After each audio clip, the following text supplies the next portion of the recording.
বিশ্বকাপের মাঝেই বাবা হারালেন রিঙ্কু সিং। তার পরিবারে নেমে এসেছে শোকের ছায়া। দীর্ঘদিন অসুস্থ থাকার পর গ্রেটার নয়ডার একটি হাসপাতালে শেষ নিঃশ্বাস ত্যাগ করেন তার বাবা খানচাঁদ সিং।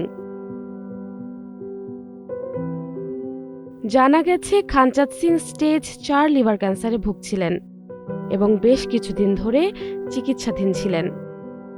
সাম্প্রতিক সময়ে তার শারীরিক অবস্থার অবনতি হলে তাকে ভেন্টিলেটর সাপোর্টে রাখা হয়।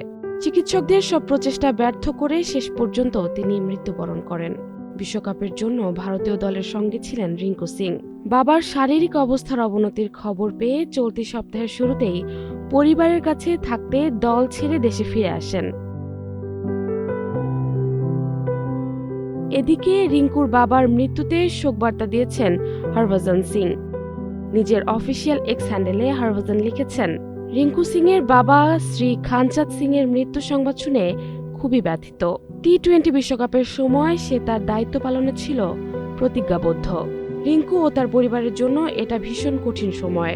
আমার চিন্তা ভাবনা এবং প্রার্থনা তার এবং তার প্রিয়জনদের সঙ্গে রয়েছে। সৃষ্টিকর্তা তার আত্মাকে চিরশান্তি দান করুন এবং শোকাহত পরিবারকে শক্তি ও সাহস দিন। রিঙ্কু সিং টুর্নামেন্টের বাকি অংশে দলে পুনরায় যোগ দেবেন কিনা তা এখনও স্পষ্ট নয়।